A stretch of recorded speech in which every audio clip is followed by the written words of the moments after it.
evening, everybody, and it's Monday night and time again for another edition of SportsView on nearmedia.tv. Good evening, Joe Waters, and welcome. Good evening, Pat. Good to be here.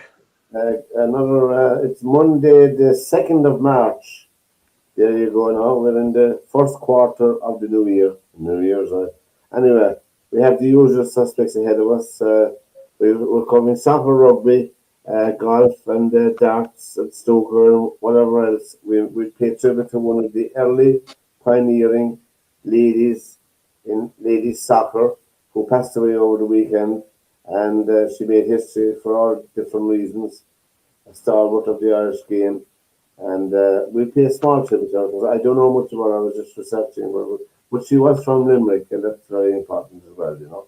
Anyway, tá cúpla focal Gaeilge and ish, shopped in the Gaeilge in Ireland this week. We're encouraged to say a few words as Gaeilge. Maybe Darwin is hiding away for a while. He might get in there. We're live streaming on Facebook, on Instagram, on LinkedIn, and on our YouTube channel. So, and you can make comments straight into us here, and we will read them out. We were only too happy to have them. Good evening, Darwin. Boys, you okay? Evening, Darwin. Joe, you okay? Pat? Good. Yeah. Right. We're just streaming live on here, and you can see the information at the bottom of the screen, and make your comments in here, and hope you don't fall into a lake, a bit of water. Poor old Laurie came to grief, found water, but what can you do? Our Seamus, Shane Laurie, was unfortunate, played terrific golf, but we'll come to that later. Now, and in the Premiership over the weekend, there were wins for Brentford, Liverpool, Everton, Man City, Man United, Fulham, Brighton, Arsenal. I think before we get into the VAR rubbish, as we're going to be talking about it again, unfortunately, in a negative way, it's a testament, I think, of the character of the players. I was thinking about this before the programme, of Man United especially. When you consider the people in charge of the club, I'm not talking about the manager, and the appalling appointments they made as managers, like Amarin and a few more of them, who hadn't the capabilities or the skills to manage a team in a top club, in my opinion. And it's a testament of the character of the players. They've gone along and produced the performances for a man who actually they respect and he respects them. I think it's reflected on the field of play myself. I know Darren what you think of that. That's my rant over now. I mean, I don't know what's going on. I mean, you'd have to ask a load of different questions, wouldn't you? But you would. I mean, was Amarin playing the wrong tactics? Was he playing the wrong team?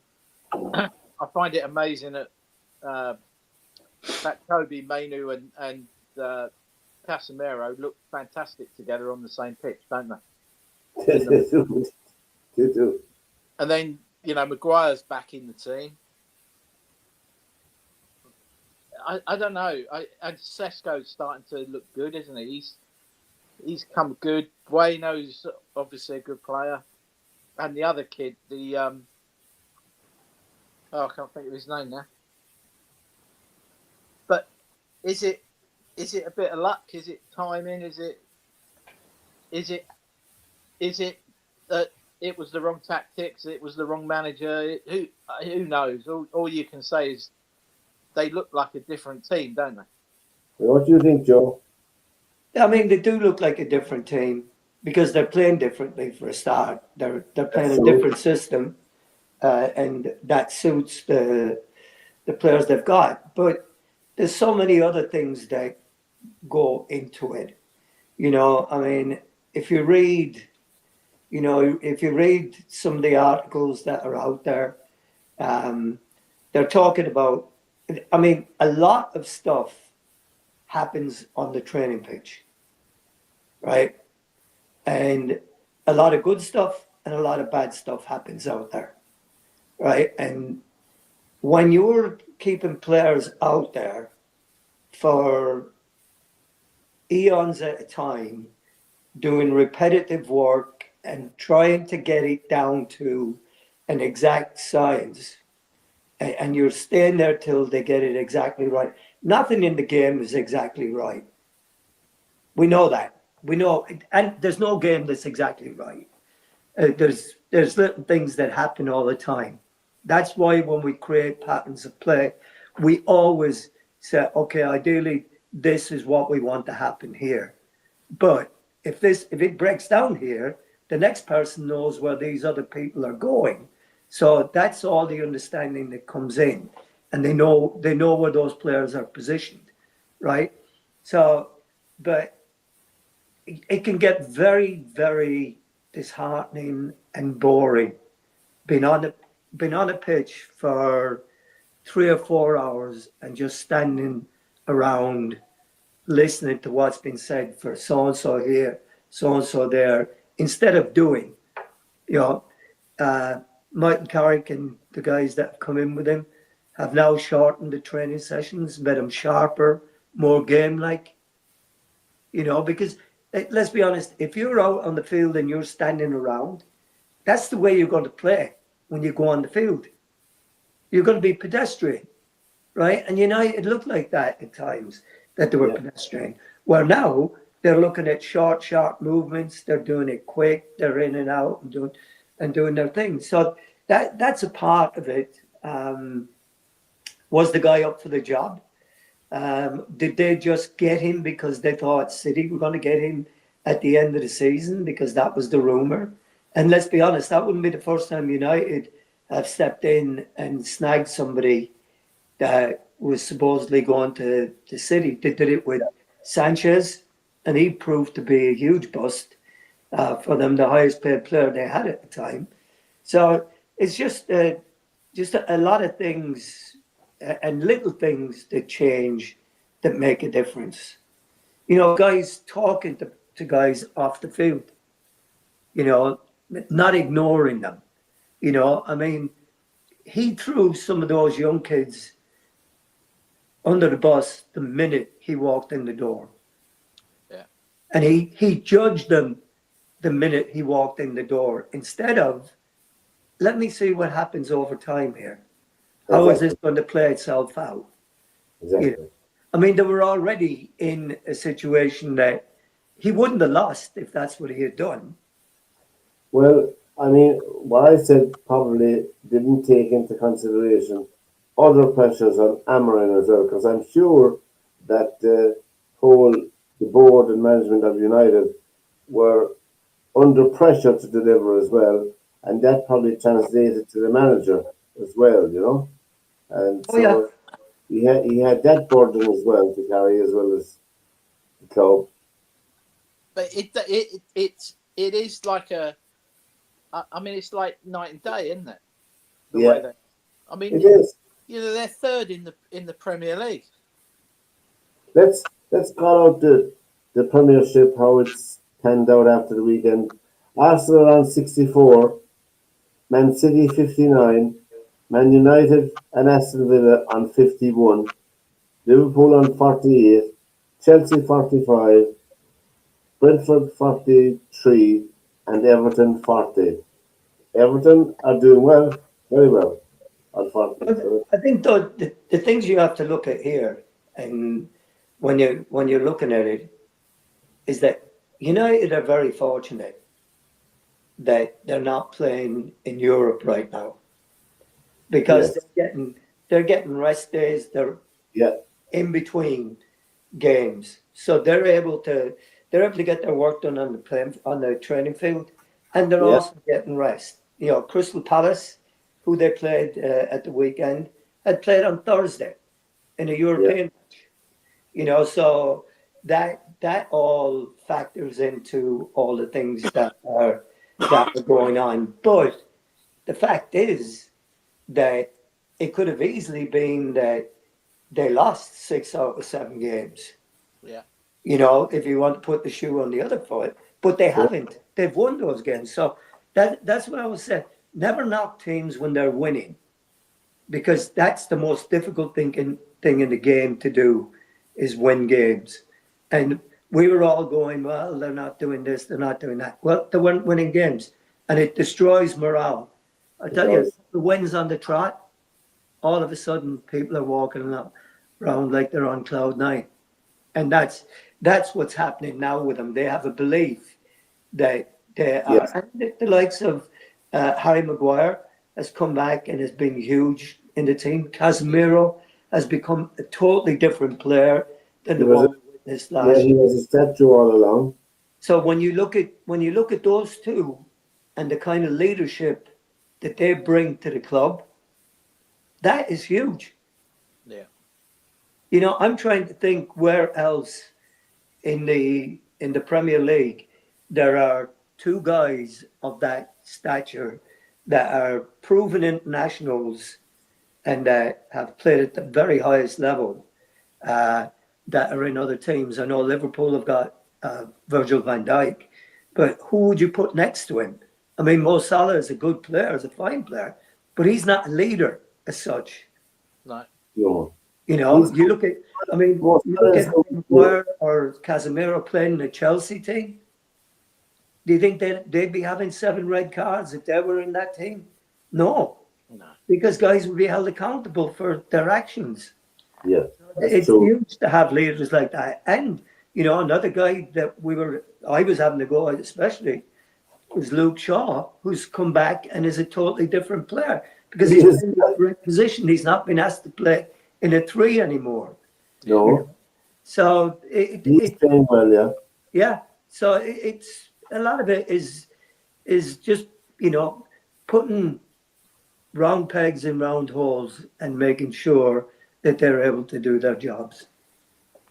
Now, as we're on air tonight, on the Monday the 2nd, there's a championship match going on between Middlesbrough and Birmingham. And as I'm speaking, Middlesbrough have just taken the lead after 15 minutes and against Birmingham City. And Middlesbrough at the moment in the championship are 8 points behind Coventry. But if they win tonight, they'll obviously be only 5. But at the moment in the championship, Coventry have 71. Middlesbrough have 63. Millwall, come on Millwall, 62. Ipswich 60. Hull City 60. Wrexham 57.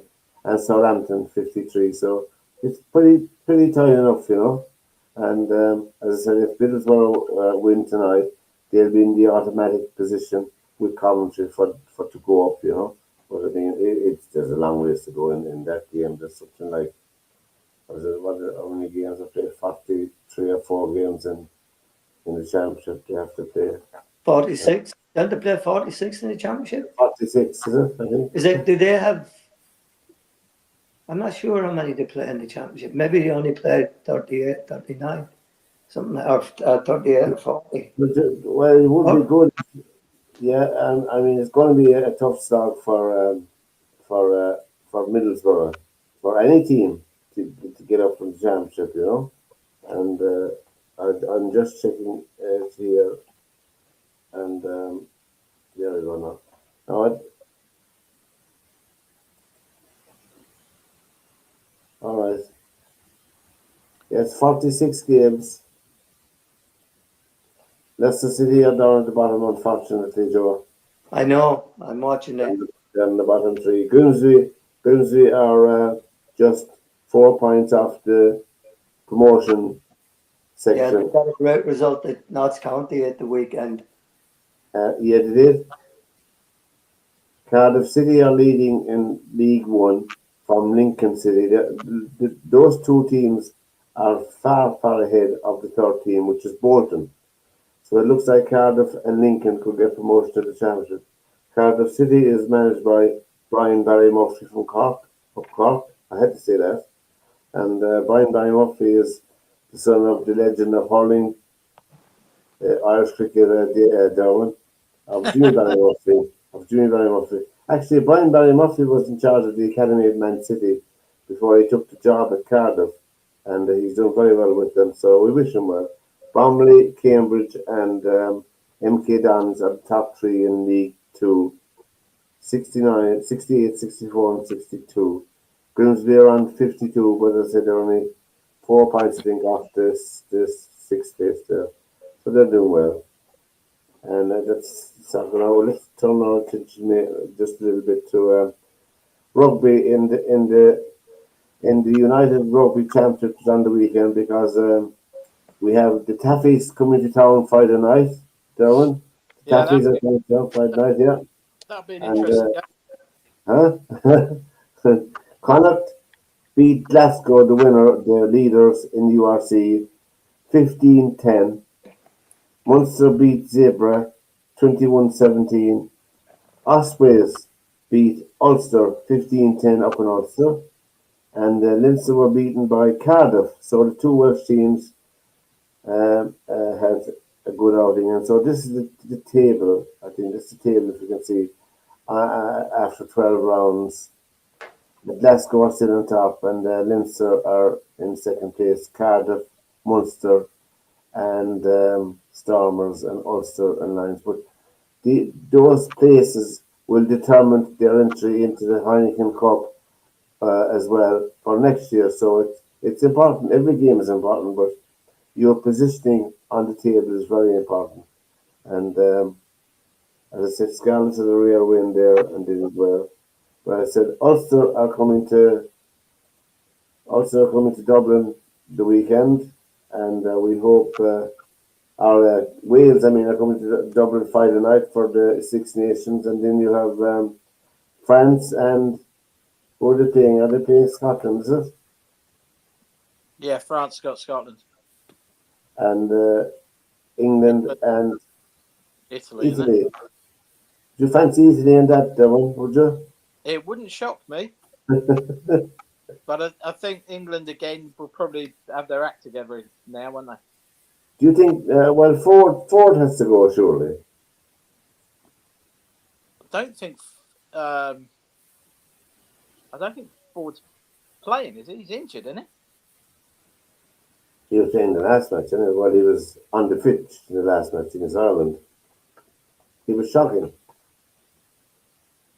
I don't Right. think he'd play. I don't think he'd play him again. I think the Ireland Wales game could be a good game. It will because I was looking at the match again, and I'm no expert in rugby. For people who might be looking at this, I can see there are people watching me, so I'm not a rugby expert, but I like the game. Ireland are not as good as the score suggested against England. England are not as poor as the score suggested, in my opinion. So what I'm trying to say is that Ireland and Wales could be a good competitive game, but their out half is injured, is he? Young Uh, lad, yeah, he's a big loss. He played a great game. yeah. He's a big loss. Yeah, he'd be a big loss. Over in France, in the top 14, La Rochelle had a victory away to Cast, 31-26. Ronan O'Gara might hold his job if he wants it. And my favourite team at the moment in France in rugby, in club rugby, Montpellier, beat Racing 92, 41-17. If you want to go for a nice holiday somewhere, go to Montpellier, lads. There's loads to see there.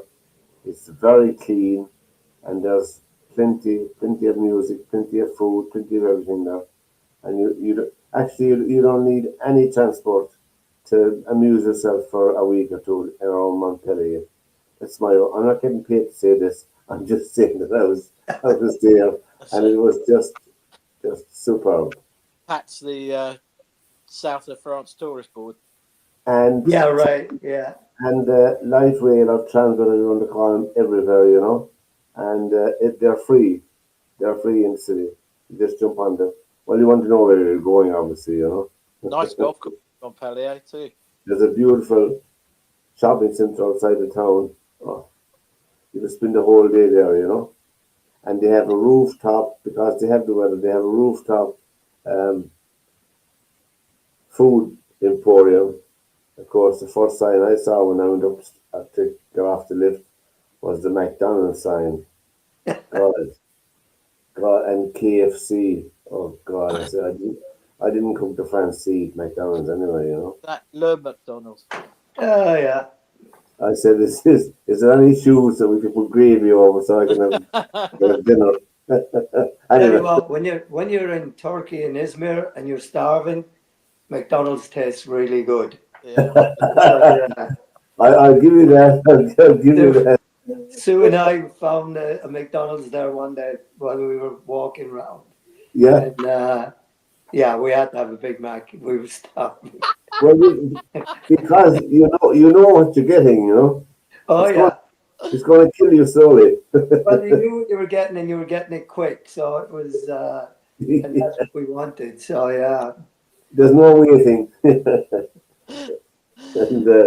And in golf over the weekend, a young Irish hopeful, Anya Dunnigan, who played as an amateur last year in the Irish Open Ladies, and she made a good impression. Her game did, and she made her debut on the Ladies European Tour in the New South Wales Open. And let me see, which was um, the New South Wales Open was won by Hannah Green at minus 14. She won 430 grand for her weekend. Her husband was caddying because her caddy couldn't get a visa in time, so her husband was caddying for her, who's a golfer as well. But I must say I never have been. But with all due respect to Hannah, I heard that Hannah Green all that.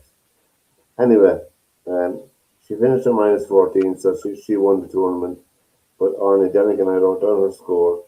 Oh, yes, the New South Wales Open. She was minus 9, 68, 63, 74, and 70. So she was leading after the first two rounds. So she did very well for her first professional tournament. And the ladies' European tour goes down as we go down to Australia and to the Far East and Europe. So they have a lot of travelling to do. Look at the schedule, there's a lot of travelling to do. Anyway, in the men's game there was the Cognizant tournament was played, and Echevarria won it at minus 17. Shane Lowry will finish at minus 15, but Shane Lowry was leading the tournament right up to the 16th hole. Did you see Devon? Devon, did you see it? Yeah, he went double bogey par, didn't he? Yeah, For the last yeah, 3 holes. yeah. Unfortunately, Lost it by 1, didn't he? 2. 2. Yeah, he won $726,000, and Echevarria won $1.7 million. But that's not the point. I thought Lowry was playing superb golf, sublime golf. Absolutely wonderful golf. An eagle, and I was telling Joe I went in to shave myself last night watching the golf, and when I came out after having a cup of tea, Laurie was gone off the leaderboard, off leading the tournament. But I felt genuinely sorry for him, and but I'm sure if he holds that kind of, well, I think that will have an effect on him as well, Darwin, will it? You'd never know. Sometimes yeah, it can knock you. Other times you'll sit there and go, "Well, I'm never going to do that again." And Yeah, he yeah, did try to chew a little bit too much off on one of the holes, wasn't he? yes, And yes. you there's a time to push it and there's a time not to. Yeah, I think the shot on the 16th, he went all out in that shot on the Yeah, 16th into the water. and he didn't need to. No, he had three shots. He had three shots that time on the field Yeah, with three holes to play. Anyway, this is like everything else. Says everyone, the DP World Tour was in South Africa for the South African Open, which was won by a local Casey Jarvis at minus 14. We didn't have the huge scores this weekend at all. The 24 unders and 25 unders. that's his second win back to back, isn't it? Yes, yes. Yeah, last week and he won this week. South Africans, yeah. South They're Africa always have good golfers. Yeah, they lots of good golfers and they're good round their own golf courses. Ernie Els, remember Big Ernie? He's Yeah, still playing on the Senior Tour. yeah. No, what's the Big Easy they call it? It's big easy.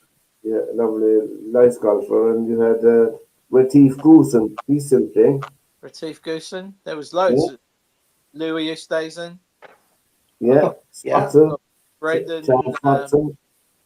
You got Brandon. Can't think of his second name. Oh yeah, I know the term. Grace. Brandon Grace. Grace, Brendan Grace. Yeah, I mean, yes, they've always had good players, haven't they? Even when you yeah, go back, Dale Hayes and obviously Gary Player and stuff like that. yeah. David Frost. Yes. They've always had good players. Nick Price, even though he's Zimbabwe, but he's South African, really. You're Welsh, really? Are you English? No, I'm a boy from Wembley. Come on. Anyway, here's talking about Welsh. We had the Welsh Open in snooker as well over the weekend, which was contested.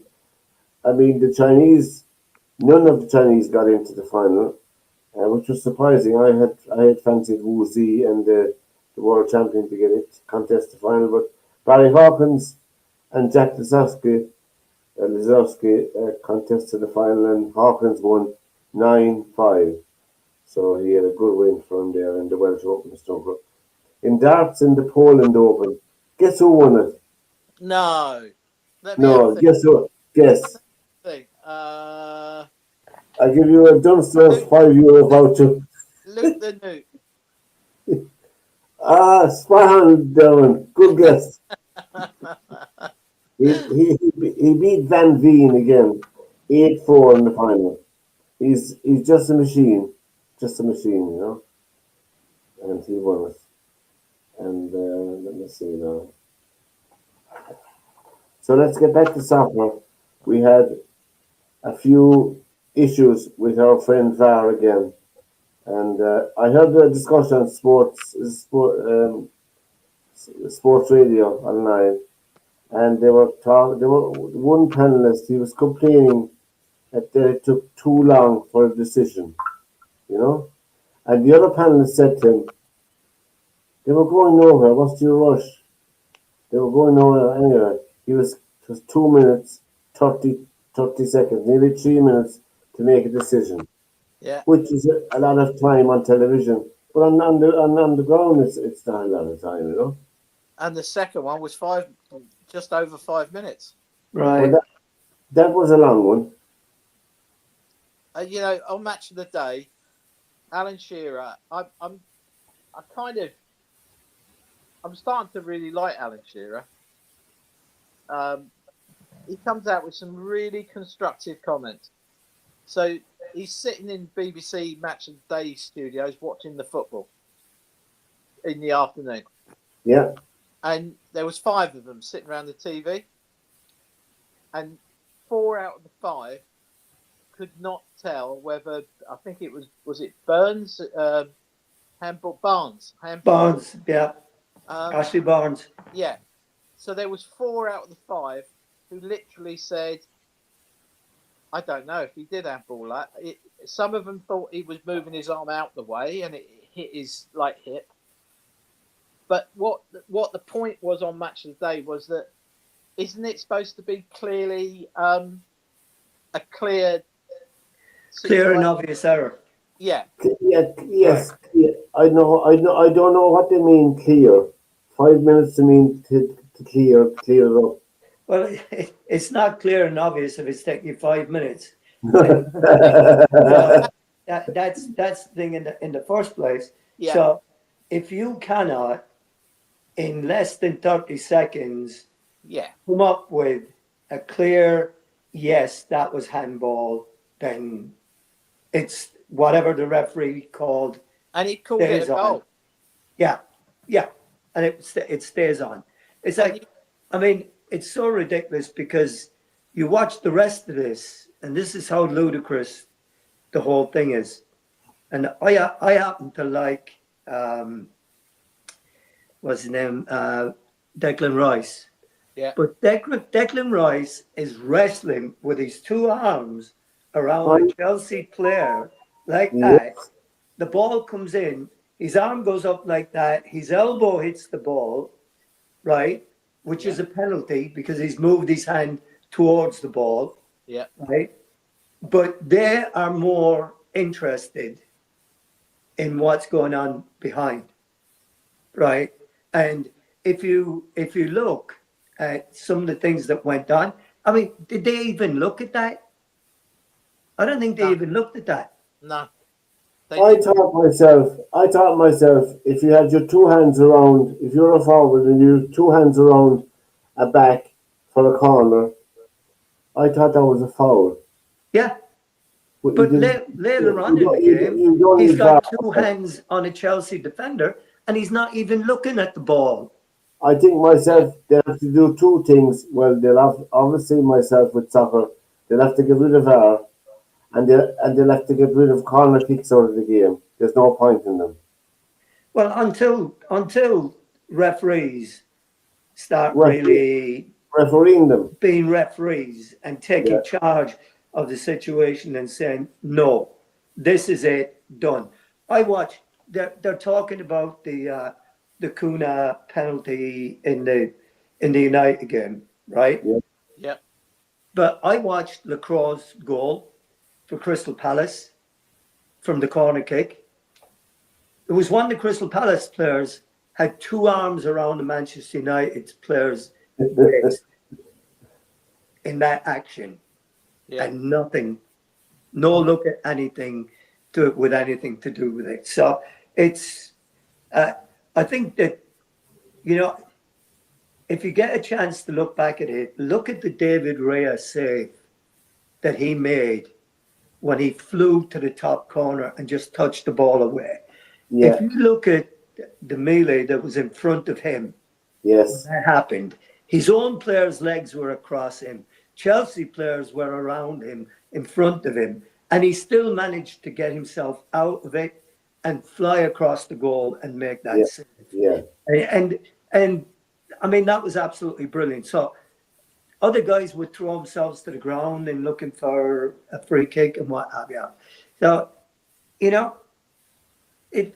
I I don't know what the answer is to it, I but it's so blatantly obvious. I've been thinking about this. I think they should get rid of corner kicks out of soccer. If they're not going to referee them properly, get rid of them. No corner kicks. Well, that would be one solution. I heard somebody else If talk anybody, about if you touch the ball, players that can have if you're the a ball defender, for a corner kick. if you're a defender and you touch the ball going wide, a throw in. But we're having the same happen with long throws, though.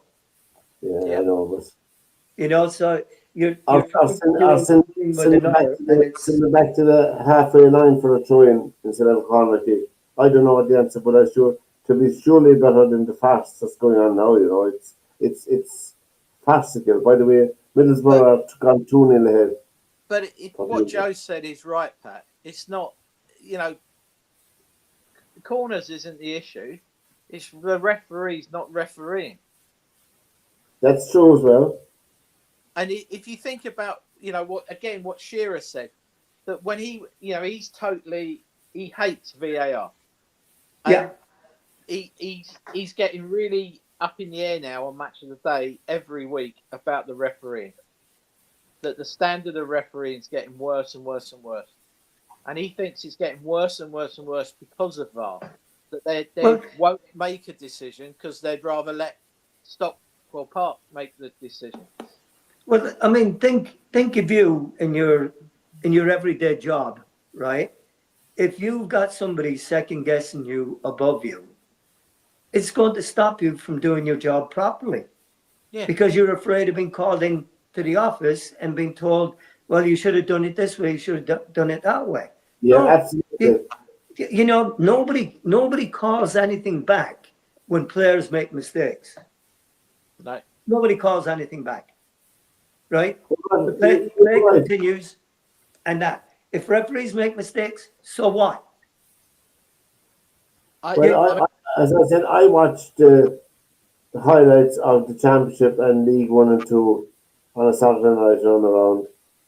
And how did they manage there? 3 other leagues with no VAR. I don't read anything in the paper about controversy. Might be the odd one. How do you manage?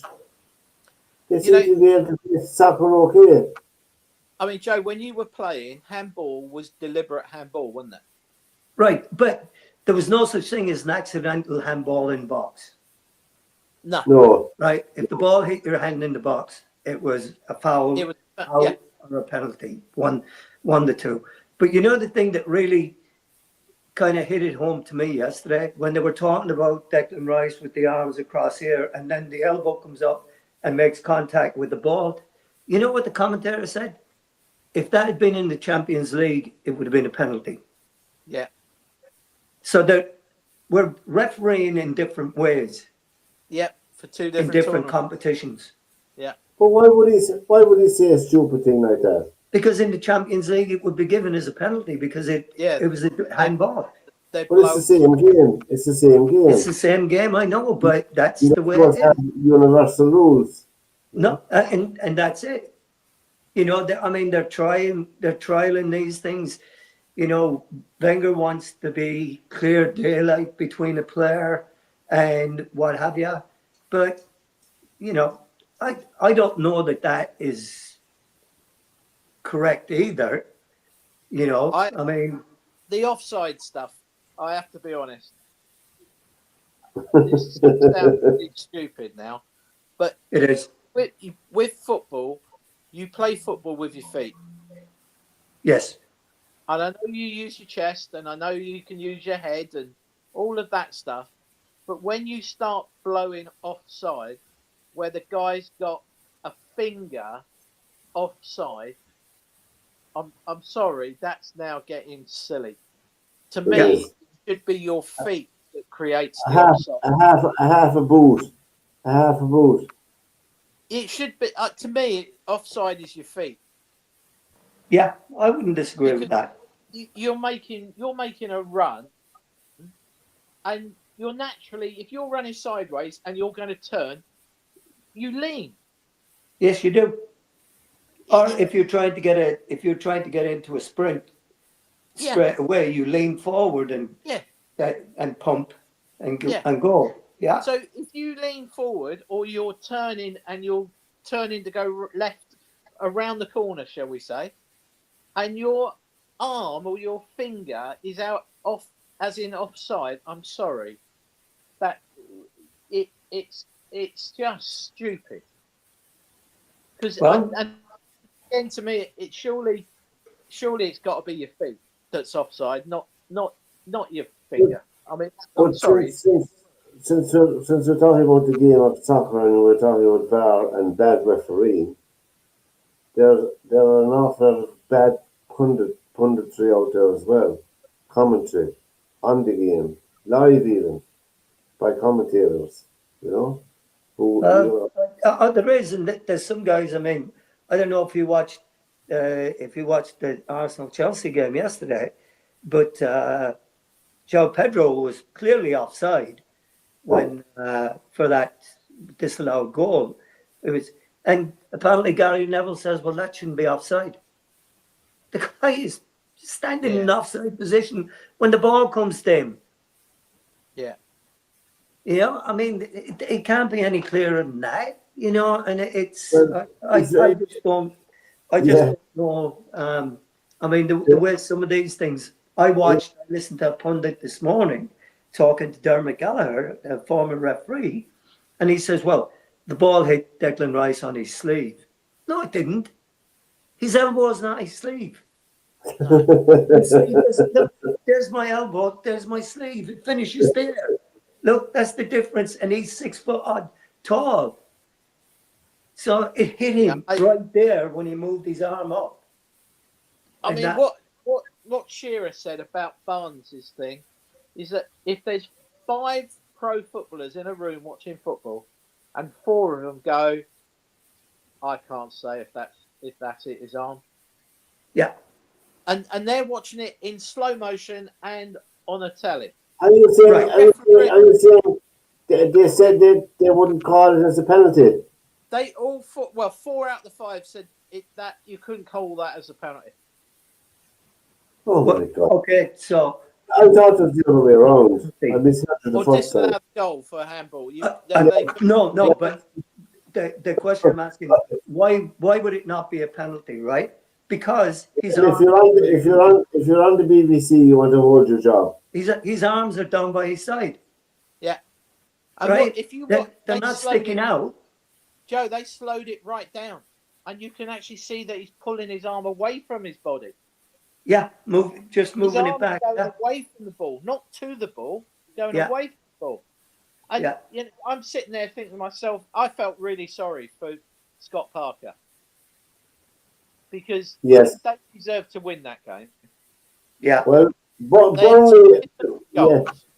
I forgot to mention that Burnley are playing. I thought they played very good. I know they lost 3 or 4 games, but they played very well in playing them. Yes, they have. Yeah, They played Yeah. very good soccer. You know, I like his philosophy. I like his thinking, and he deserves a bit of luck. You know.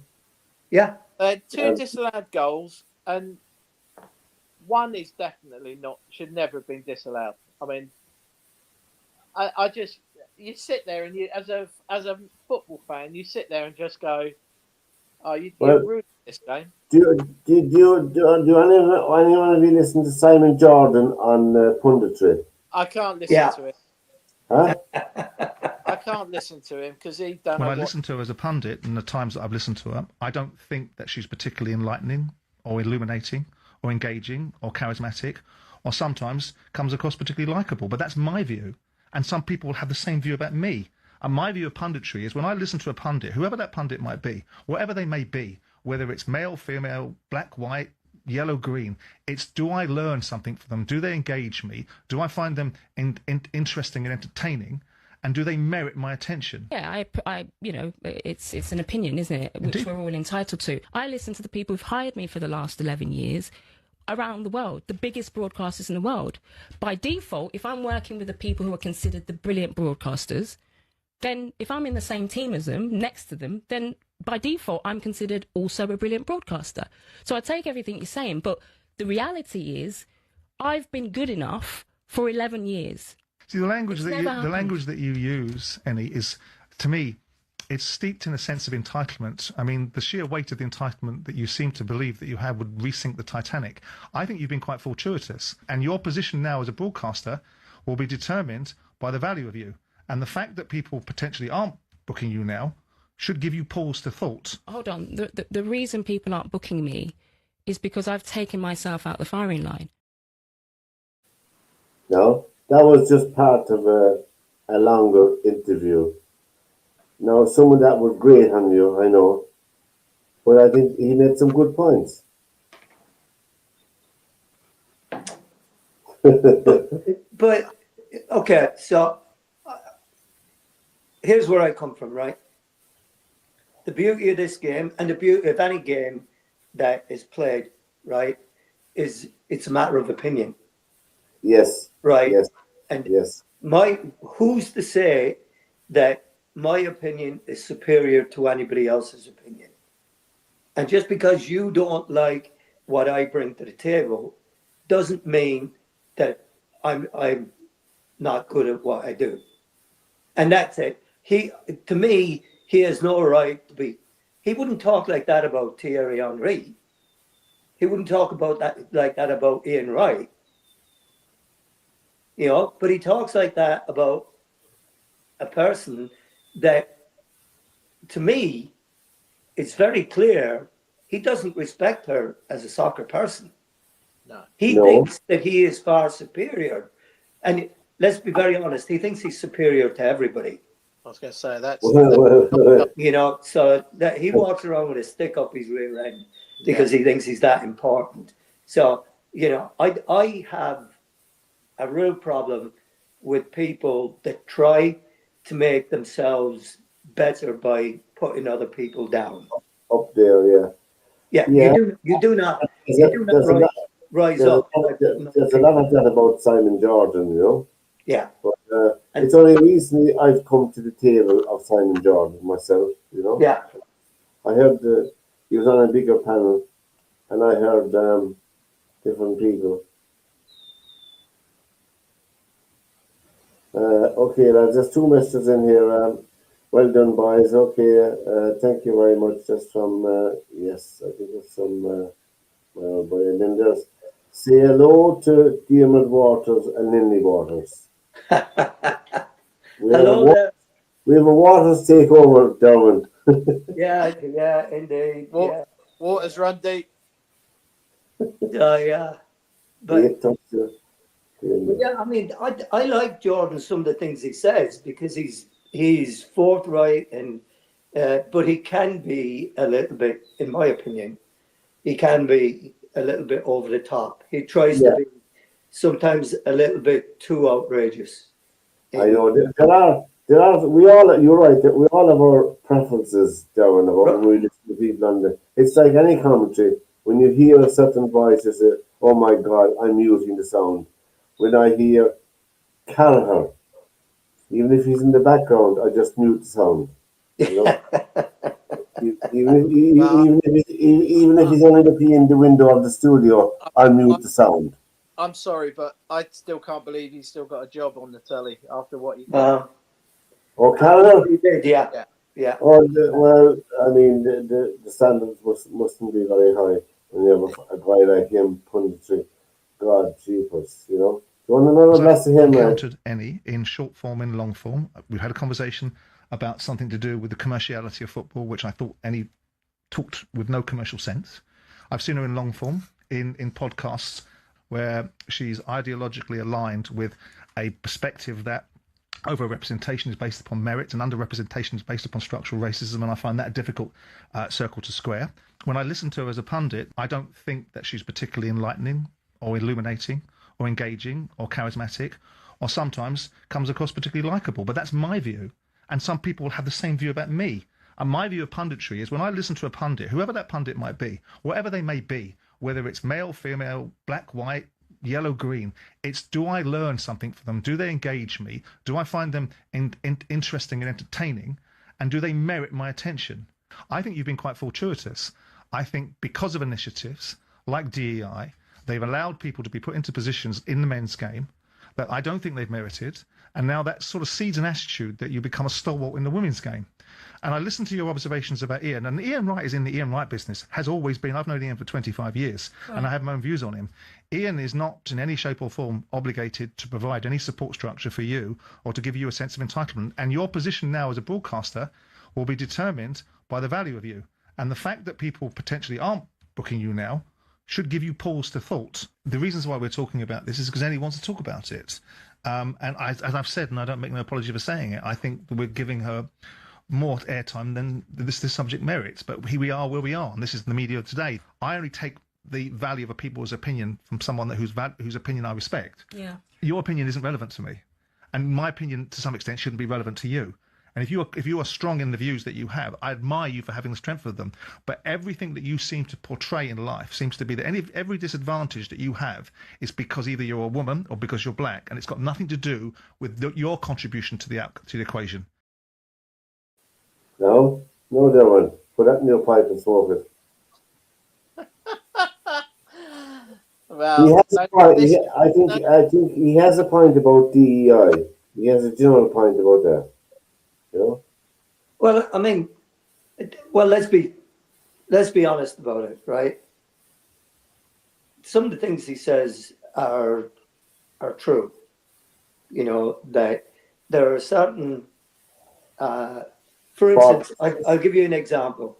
Yeah. We have two teams here in Seattle, Sounders men's team, and we've got a women's team, right? The Sounders men's team take private flights, hire their own planes to go to away games, right?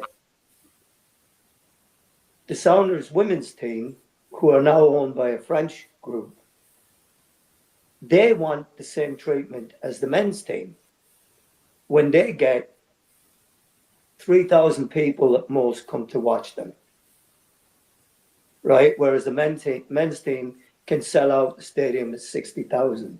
So the men's team are paying for themselves by what they're able to do. I get your point, yeah.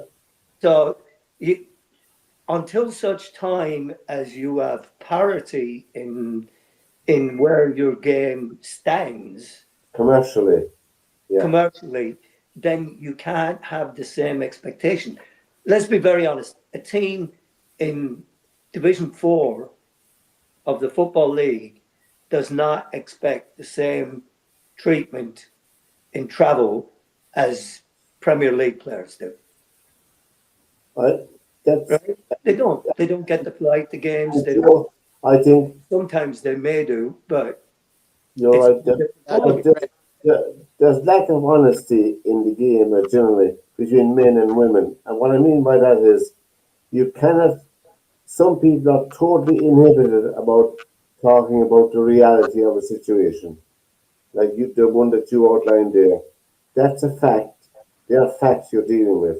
And you're not denigrating one side or another. You're just No, laying out the facts for people. But there's no discussion ever allowed on that. Not ever, but allowed at all on it. As if the women's game, like the Lionesses of England.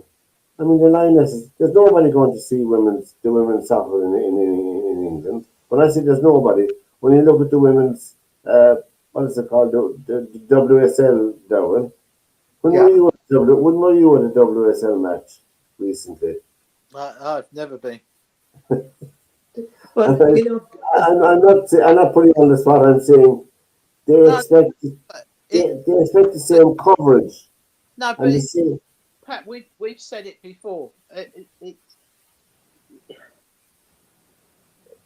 Joe's right.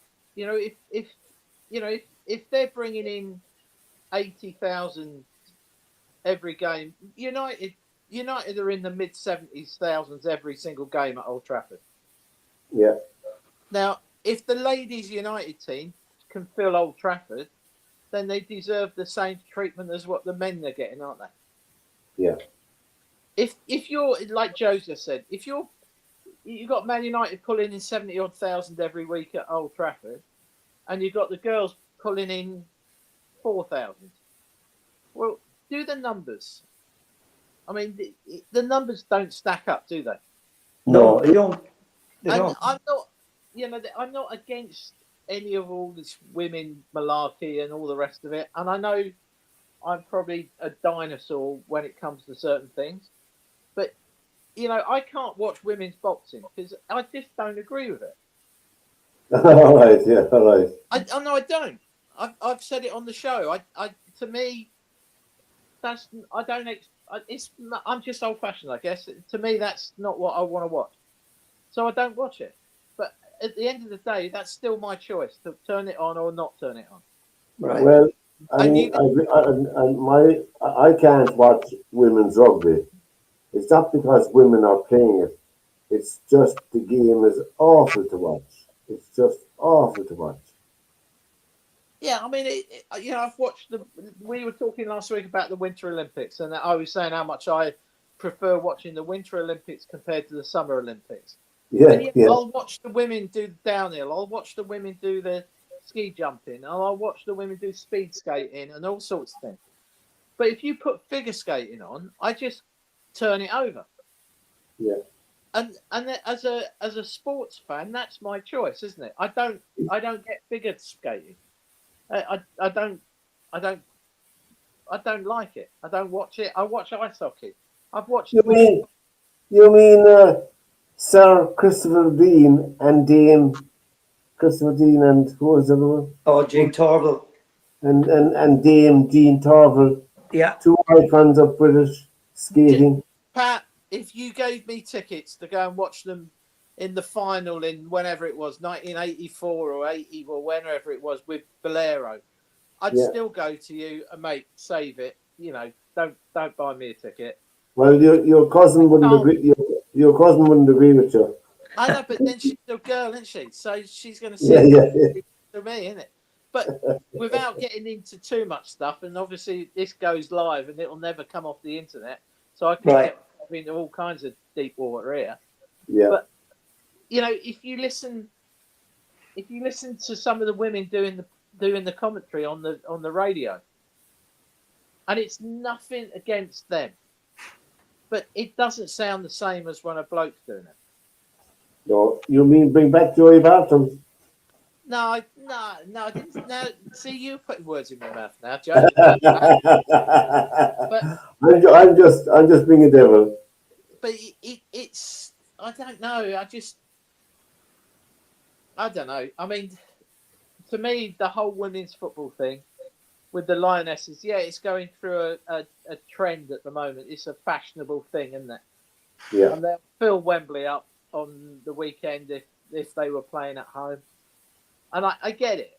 I get it. And I'm not knocking them. But but again, if you said to me, go and watch Grimsby play Hartlepool, or go and watch the Lionesses at Wembley, I'd probably say no, I'd rather go and watch Grimsby and I Hartlepool. understand what you're saying. It's parity of esteem is what people are aspiring to in sport. I agree with that, parity of esteem. But the bread and butter of any sport is your week in, week out trudge. Going down to your club, going down to your local soccer team, and nearly soccer doesn't isn't at that level yet. The league soccer No, it's game is not. It's not. And again, just to be very clear here, I've coached both men and women's soccer teams, yeah, right, at school level and at higher levels, right. I coached the boys and the girls soccer team at Belvin Prep. Both of them, because the programs were funded in the same way, got to do exactly the same thing. They right. got the same uniforms, same things, everything they got. The only thing the girls weren't able to get was a trip to Ireland because they were playing, their club season was the same time as the high school season. So Yes, there wasn't room to put it in there. I coached the college level on the men's side while my wife was the women's coach. We traveled on the same bus. We stayed in the same hotels. We ate at the same restaurants because we were funded the same way, yes, right? So there was never any talk about anything else. And yes, you will find that that is the case all the way through until you get to a professional sport, right? When you get to the professional side of it, the soccer goes for the men goes up here yeah. and to the women goes to about here. And they have to work at building that. And I don't know, I'm not an expert in that, but I don't know how to do that. Right. But I Well, do know that you cannot expect to be paid the same as people that you are not able to fund it. And you cannot be relying on like the senior soccer men's team at the Sounders, while they support some part of the women's team, I believe. Yeah, they're Um, subsidising. they subsidize it, but they can't subsidize all of it, No. right? It's the same in the WNBA. yeah. Men's basketball subsidizes women's basketball, and it's just I have no problem with it. You go out into the business world. If a man and a woman are doing the same job, they Yeah. should both be paid the same. Yeah. What? End story. No, yeah, that's true. We're not going there, but you No, know, but it's that's where that's what people think is that because well we're able to do this, we're able to do that, no. So but look, you can go on YouTube and see an under 14 boys team beating the Canadian senior national soccer team in a match. But it goes back to what I said earlier. Just do the if you like Joe's just said about business. If you do the numbers on it, if the Man United ladies team are only putting 8,000 into Old Trafford, that doesn't cover putting the lights on, does it? no, No, no. You know, if Man United men's team are putting 79,000 into Old Trafford on a every other Saturday, then you know which which one earns the more money out of it? Which one earns the more sponsorship? Which one gets more TV out of it? Well, it's clear as day, isn't it? It is. Until the the England Lionesses will fill Wembley, but it's only, to me, it's a is it here forever? I don't think it is. Well, unfortunately, lads, we've come to the end of the show, but we will take up this again. There's no doubt. And by the way, thank you for watching tonight, lads, and we hope we made a few salient points to get you chatting. And if you want to come on and make your point and make comments, feel free to do so. We are in favour of all sports, no matter who plays them. I must say that. It's just that I might make my point in a crude way, but it's not meant to be knocking anybody. Anyway, we have the best of both worlds when we have women and men competing as well. Anyway, I don't think they'll ever be as skillful as the men at soccer, because it proved to me in that video game I watched. It's not a video game; it's on YouTube. Between the under 14 team that beat the Canadian national team or women's team, they moved the ball more quickly and they hit the ball harder. I'm sure you knew that, Joe, from your coaching. It's more natural for them. Excuse me. But for this edition of the show, from Joe and from Darren and from myself, till we meet again next Monday night, we hope Val will do his preserving. We wish the Taffies a good warm welcome to Dublin on Friday night. What's their national dish in Wales? Toad in the hole. Is it? I don't know. Cakes, I imagine. We'll have pies ready for them anyway. Okay? Yeah, lads. Take care. Right. See you See you, next, boys. boys. Have a good Yeah, week. take care.